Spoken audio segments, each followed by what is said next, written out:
Hello, welcome to Realance Radio. My name is Boris-Karloff Batata. In Sierra Leone, the forest is more than just a biodiversity hotspot. To the people, it is sacred because they consider the forest as where their ancestors lived. That is why for centuries, cutting down a tree or carrying out hunting activities in the forest was considered as a taboo. But with the global challenge of deforestation, this identity is gradually being eroded. However, there is an organization charged with the preservation and regeneration of forests in Sierra Leone through the conservation of their local language. How are they doing this? Find out more in my chat with the lead team member, Gibrilla Kamara. Actually, I want to give you a background of this, how I actually didn't go formal school.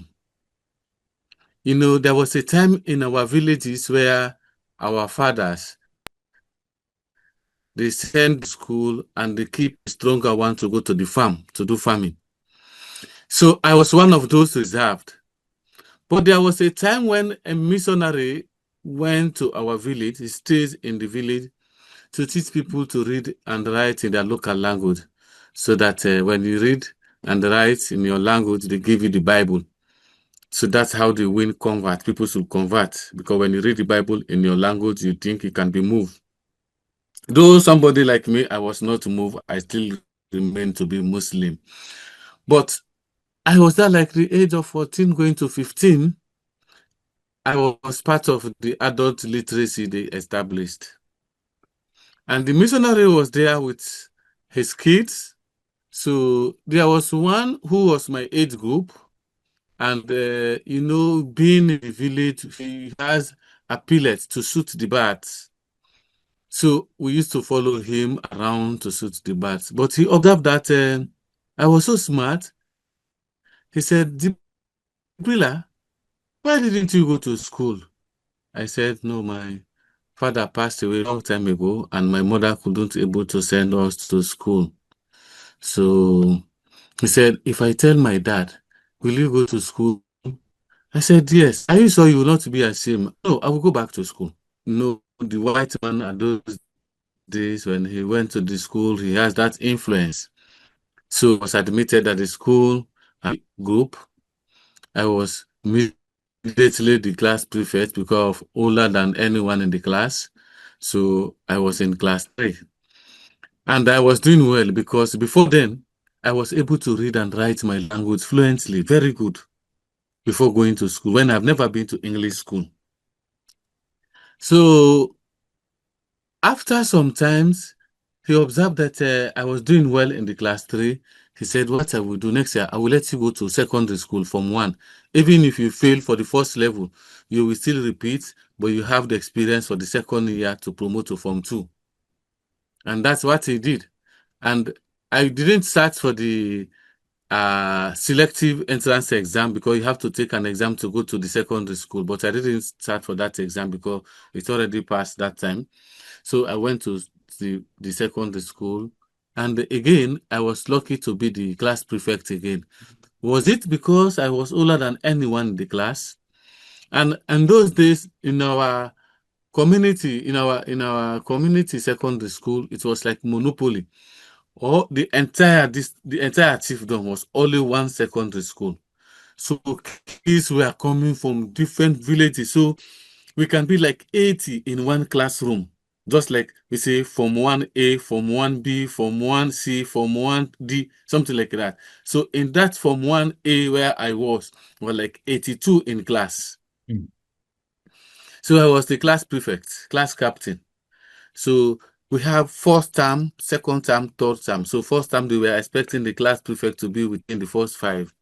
Unfortunately, I fall within 18. So I took 18th position. So everybody was laughing at me. Oh, class prefect, why do you fall to that level? But within myself, I was happy because I know how I came into the secondary school. I was happy.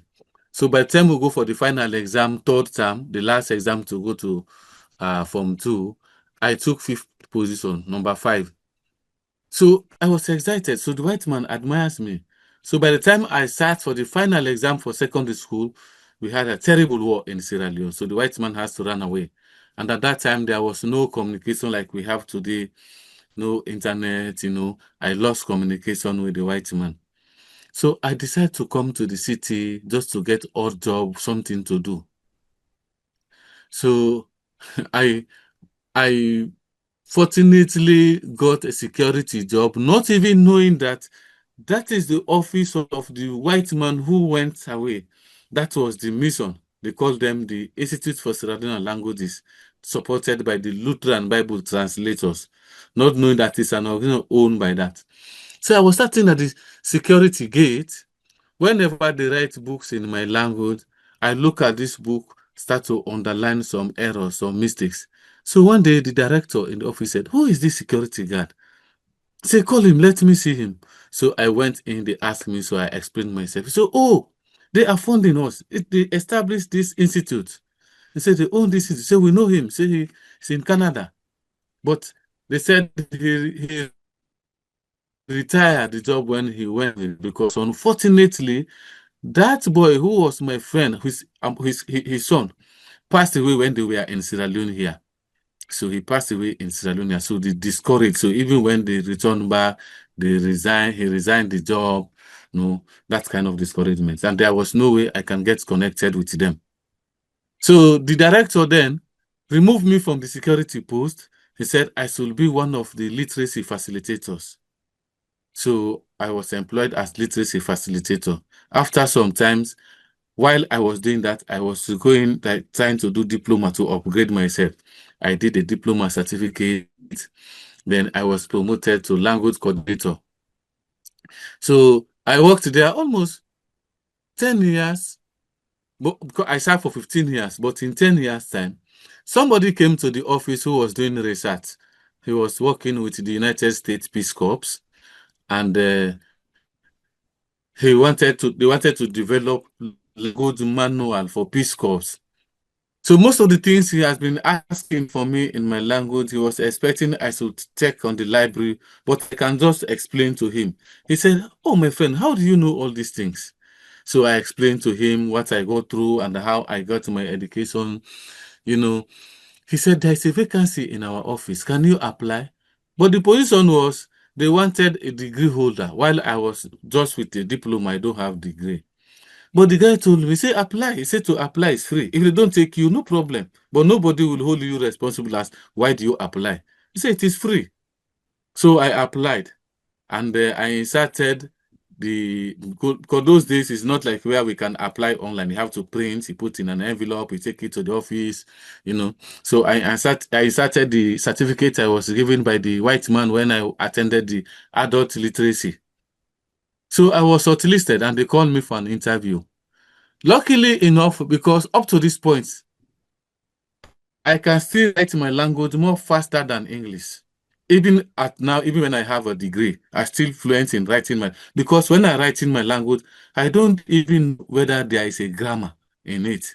So I can just write as I think. I don't have anything. Because if I'm writing in English, I have to think about pronouns, nouns, something like that, how they're supposed to work correctly. But in my language, I don't even know they have them.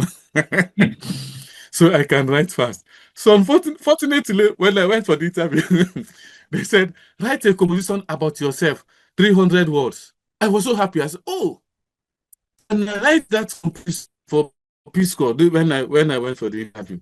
The guy who read my composition, when they called me again, because when I succeeded, he shook my hand. He said, "Oh, my friend, say you are very good in this thing. Where do you study this?" I said, "No, I studied this from adult literacy, not in any university."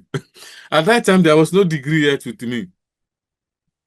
And then, interestingly, while I was working with the Institute for Sierra Leone Languages, I was paid like 100 leons, 100 leons. So I went to work with US Peace Corps. I was paid like 3,500,000 leons. You see, that's a big gap. You are paid just 100 leons with the Institute for Sierra Leone Languages.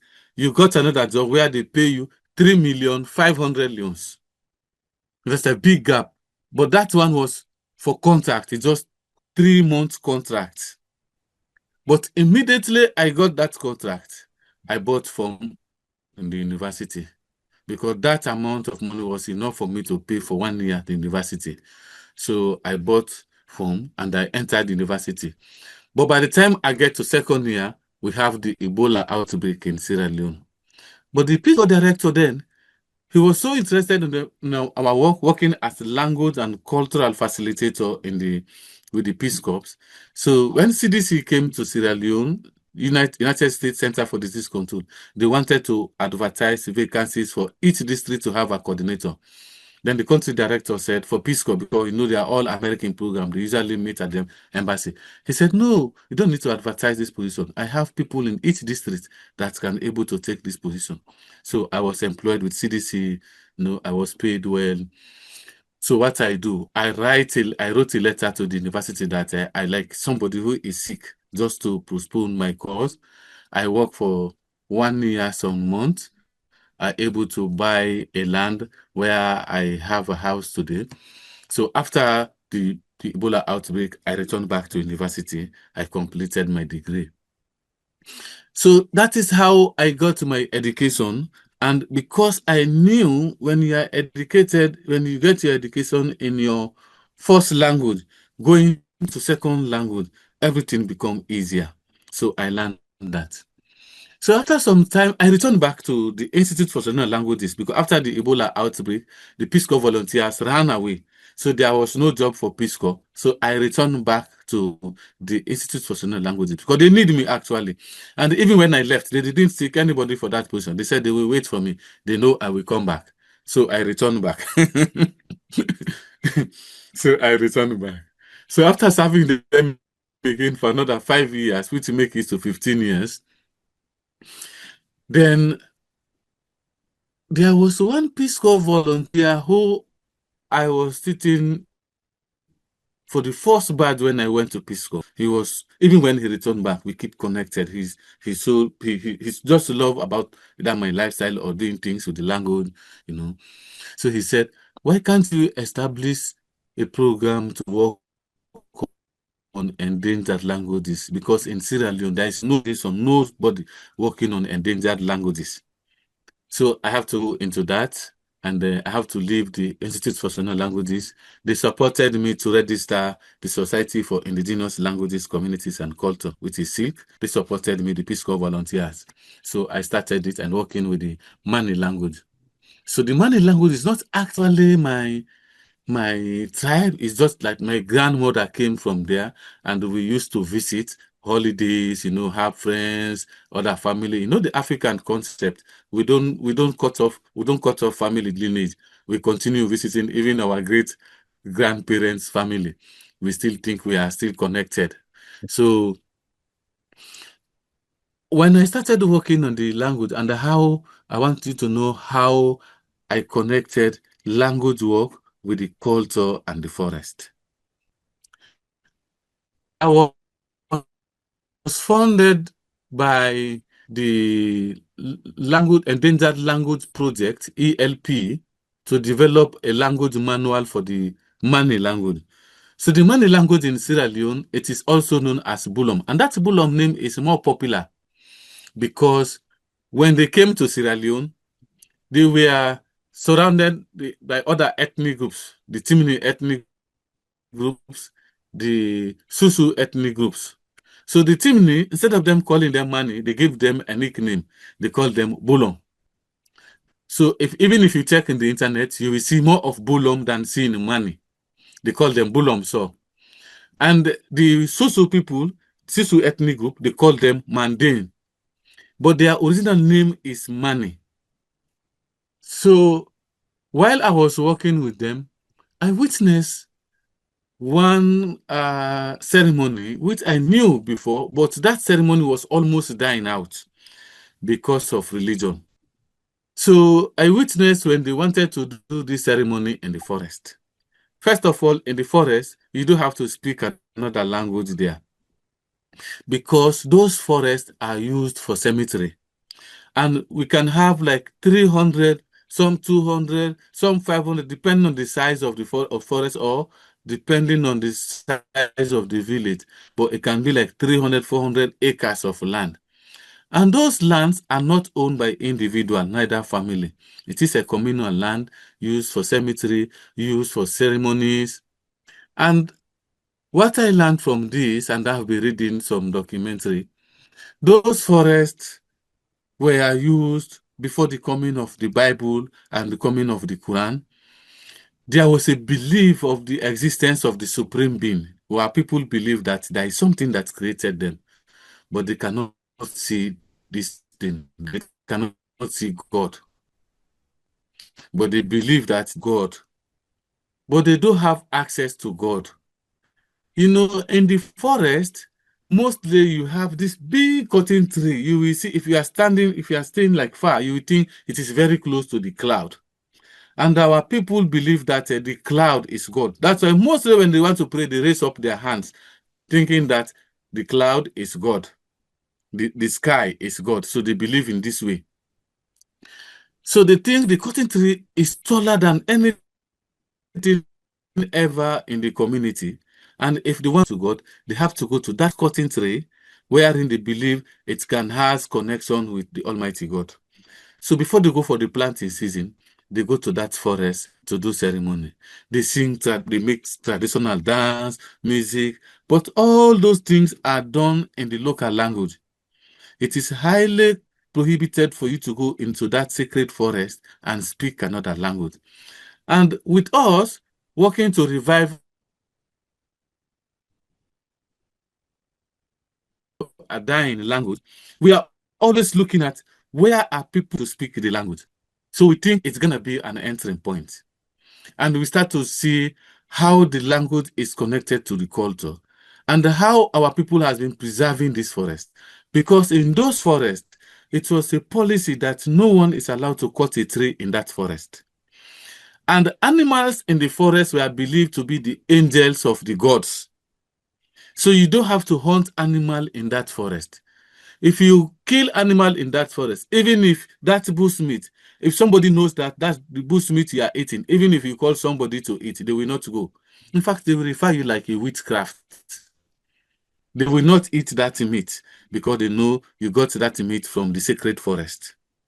So to me, with my education, my experience, I started to observe that, okay, this was an indigenous approach of conservation. This is how they've been preserving this forest. This is how they've been preserving these animals. You know, so we look at the project to be a dual purpose. We think we were able, if we go through, if we continue to work on this to support, we will able to preserve the language. We have somewhere people are mandated to speak the language. And we were able to protect the forest. We were able to protect the animals, the diversity in the forest. So all those things drag me to work on the environmental issue. And looking at our culture in Africa, there is no way you can talk about language without the culture. And there is no way you can talk about the culture without the land, because the land is tied to our culture. Even despite the sacred forest, there are other areas of the land has history. Somebody can go there and tell you a history of this place, what our ancestors used to do in this place, how they used to farm in this place, what powerful in this place. So we start to see, because actually, all my time, I've never worked on endangered language. So I learned that there's a very big difference working with dominant language compared to endangered language, dying language. It has a different approach, because working on dying language, you have to like making traps of where you can get people to speak the language. While the dominant language, they use it in the market, they use it everywhere. All what we need is people to get literate in their language, just that. While the dying language, you want the people to speak the language. You don't want the language to die. So that's the difference. And so we look at how we can get the people in this. We're able to speak the language. And this is why how I came into language sector and how I connected them with the culture and the environment. Thank you. This is amazing. I mean, I am super stuck my praise. Yeah. I feel like I don't have any question, any follow-up question. You should just continue linking it up. You are linking it from one thing to the next. Wow. Wow. That's great. Yeah, very Super. interesting actually. Indeed, Yeah. indeed. I feel like visiting you in Sierra Leone. I don't know. Yeah. Maybe I know that Africa to I Africa would love that. Oh is my God. honestly, I know one day I will love that. I should come to Sierra Leone and come and see the story for myself. Wow. Yeah. I will wish, yeah, I wish to see you one day. I would love that. And Cameroon has some Yeah. similarities with So Sierra Leone in terms of pidgin language. I know they use pidgin in Sierra so Leone. that's what I wanted. Yeah. Yes, yes. Creole, the Creole language, yes, just like pidgin language. You know, that's what we used to say, what the slave master sent for us. Because when the host our ancestors as slaves, when they freed them, because they were trying to speak English, they couldn't speak a better English. So that's the language they brought for us. So one thing I want to know is, do you have similar things in Cameroon, like sacred forests where people go to do ceremony like yearly? Do you have something like that? Yes, yes, yes, we do. We do. Very good. So what we do, what we do, sometimes I get support from those Peace Corps volunteers. Sometimes, like even the community themselves. I hope I didn't freeze. No, it's enough. Sometimes the community contribute, but we continue working on reviving these ceremonies in the sacred forest, because that's a trap I use to get the people. And another logic, despite the school, I will explain to you about the school. But another logic we use was, in community, sometimes we do what we call a coffee hour. I know you have this in Cameroon, attire. You know about the attire base? Do you have attire base in Cameroon? Attire It's where base. young guys can start to drink tea. Attire is a green tea. They Yes. boil it. We have them a lot in Conakry, in Sierra Leone. I think we have them in Cameroon. They can just sit, like keep coming in while they'll be drinking that coffee. So that's what I do most of the time at night. And we'll be sitting in a round circle. So we have to make, if you cannot speak the language, even if you don't know the language, but if you are coming with the intention to practice the language, you are free. But if not, you will not be in that circle trying to speak another language. Because that's one thing I learned about reviving the dying language. You need to create ideas like making trap that will compel the people to speak the language. So these are traps I did. Like we do like storytelling, I even do, okay, I share those stories with you. So we do like storytelling at night, because I remember when I was small in the village, we used to do storytelling. People, like, we have elders, we make fire at the middle, people will be sitting around the fire, then there will be somebody who like be telling stories. Sometimes they do friction or non-friction stories, they give us those ones, but just in the local language, people to understand. So we do that one. And then another way I do is introduce it in the primary schools. And I'm working with 32 primary schools within the endangered language communities. That's chiefdom. So we have 32 primary schools.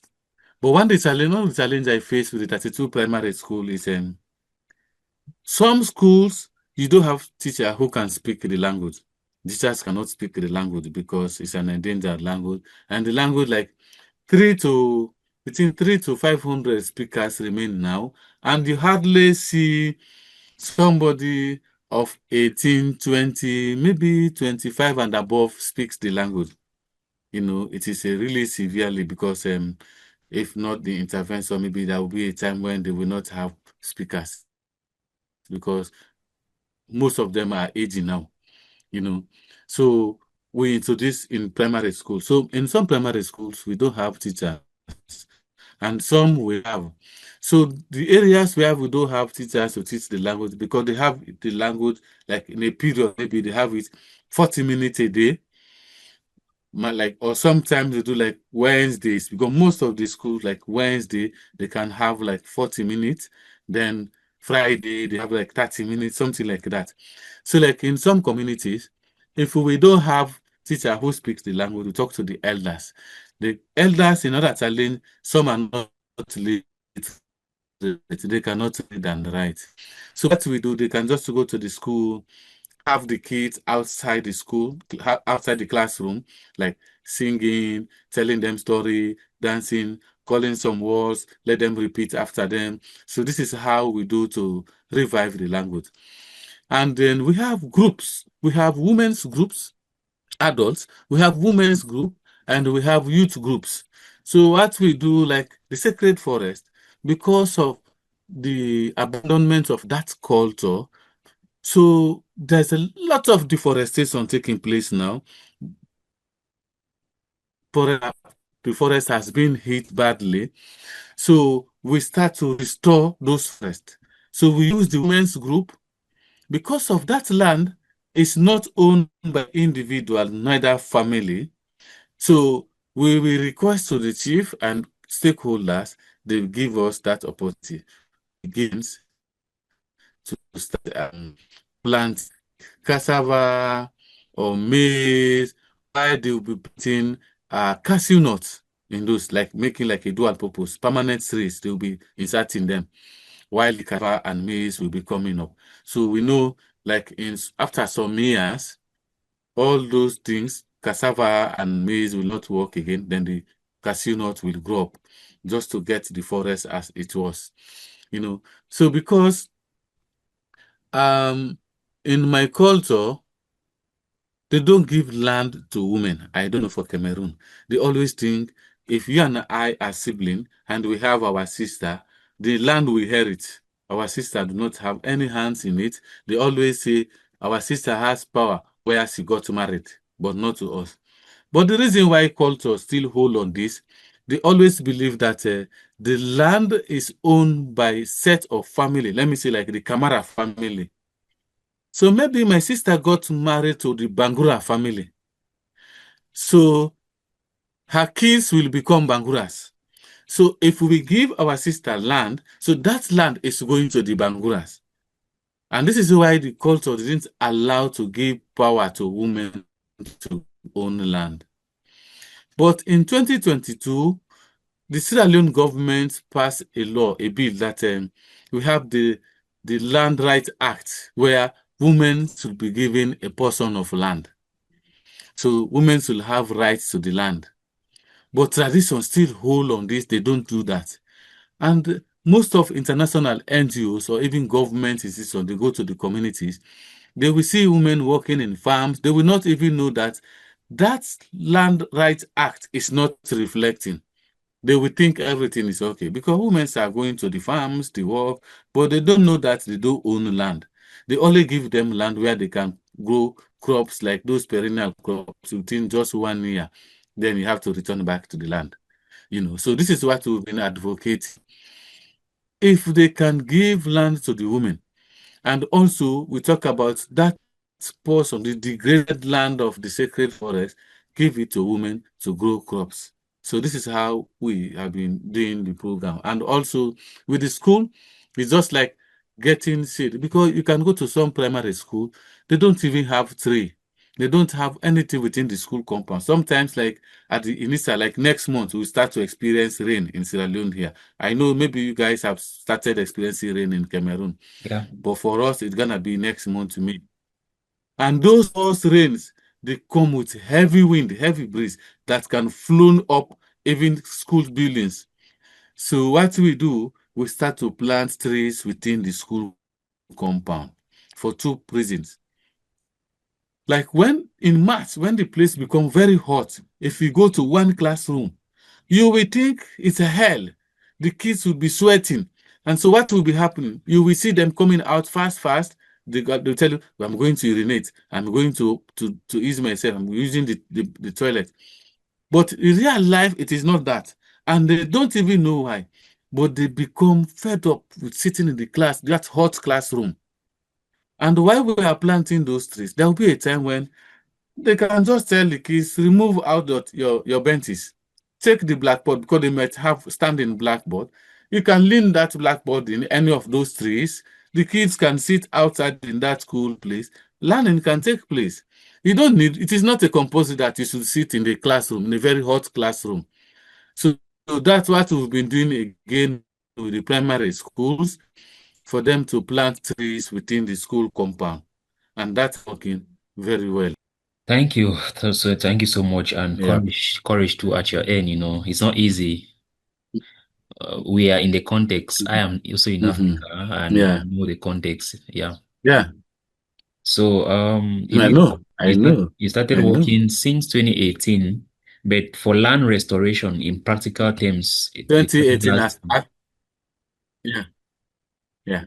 Yeah. So I usually say 2020, because in 2018, why I don't count, we were like underground artists. We Okay. were not known until 2020, when we officially registered. Okay. So from 2020, um, you have enumerated the storybook. Now Yeah, story. you started land restoration last year. Yes, last year. Okay. Yeah, Okay. last year.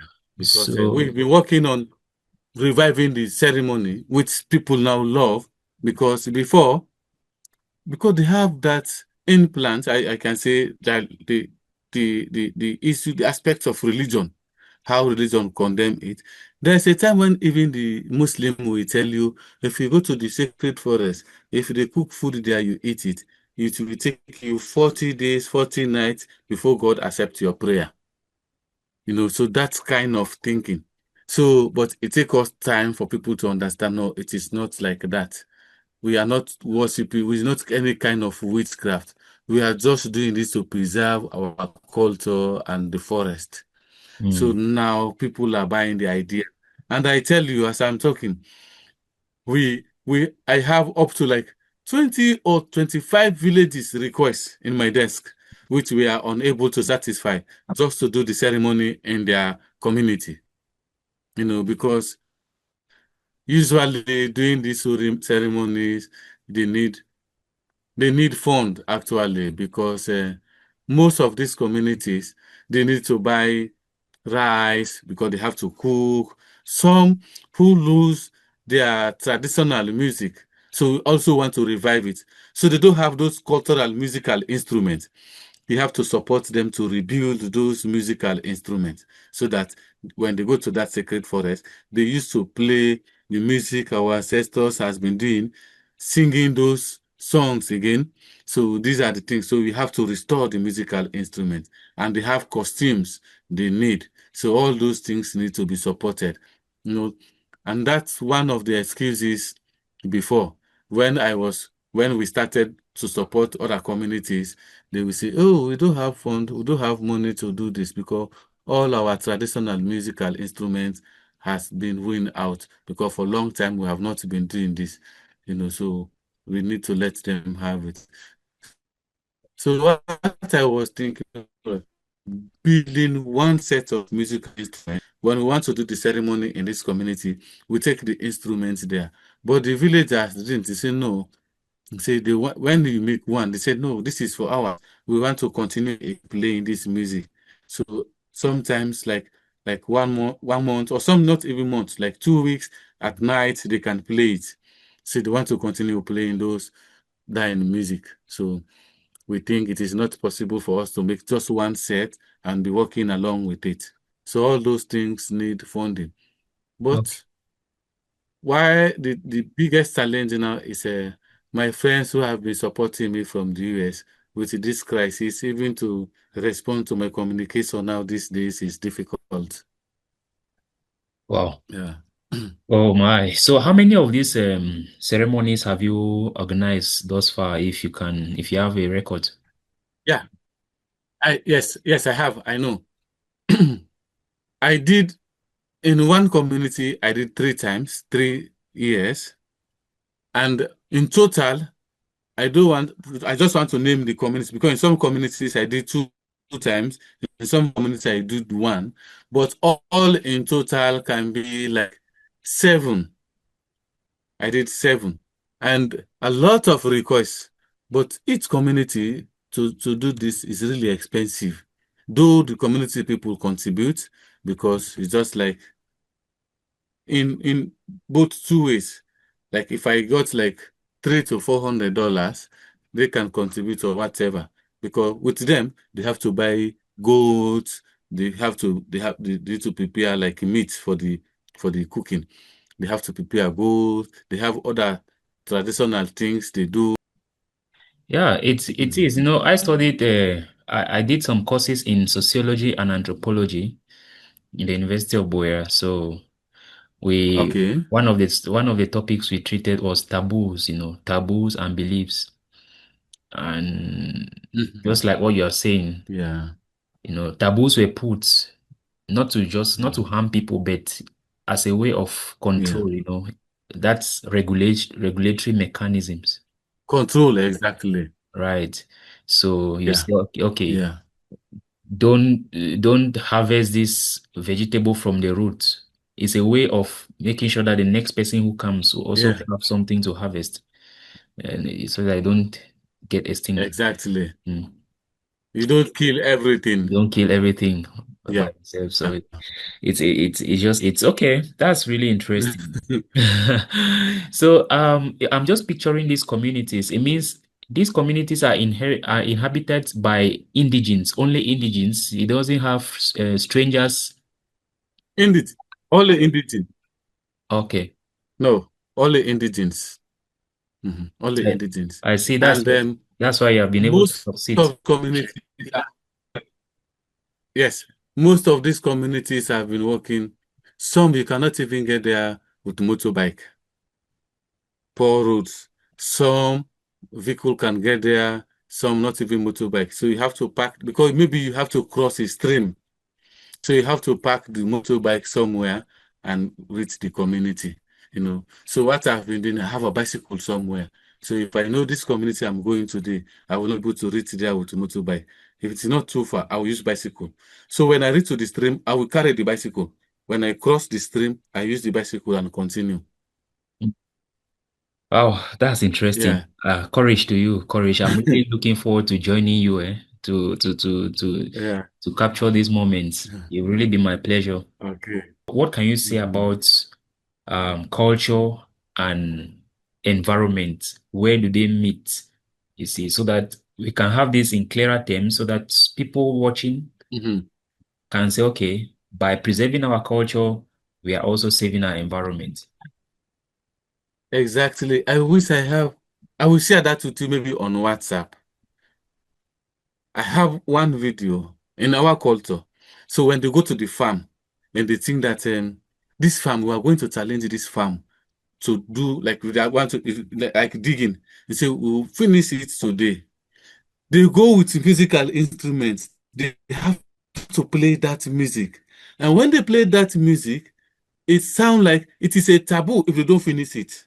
So that's how they are going to challenge themselves.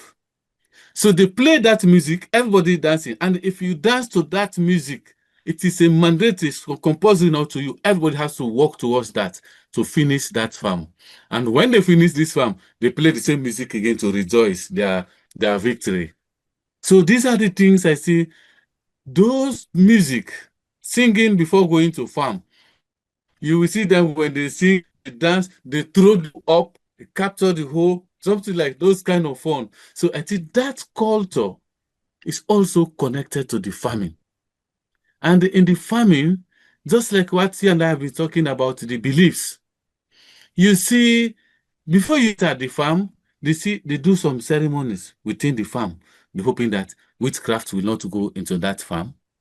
Or they do that kind of traditional way of farming is far different from the mechanized farming. Even the tools they used, because it is locally made by the blacksmiths, and that's a cultural way different from the mechanized farming. So I see how the culture is connected to the land and the farming method also, because within Sierra Leone, just Sierra Leone alone, I later observed food can also be a culture. My wife is from another ethnic group. There are a lot of food until I get her to my home. She starts to realize that, oh, they can eat this. Oh, we have it in our home, but people don't care about it. I didn't know that it's a very good food. And when you talk about certain things they eat, I also say, we have them, but these things, we don't eat them. In fact, to we, if you eat them, they shy on you. They think that you are eating something very bad. So these are the also things I see we have in our land, which is also cultural to eat them. So the land is connected to the culture, either the food or the way we prepare our farming or all those things. That's how the culture is connected to the land.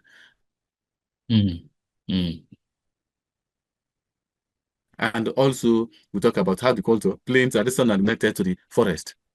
Because how they make this, like we are talking about the taboos, not to cut a tree, not to hunt animal, all this is the culture connected to these policies. You just listened there to Gibrilla Kamara talking on how they are conserving and regenerating the forest in Sierra Leone through the preservation of their local language. I hope you learned something, because to the people of Sierra Leone, the forest is more than just for environmental purposes. It is their cultural identity. My name is Boris-Karloff Batata.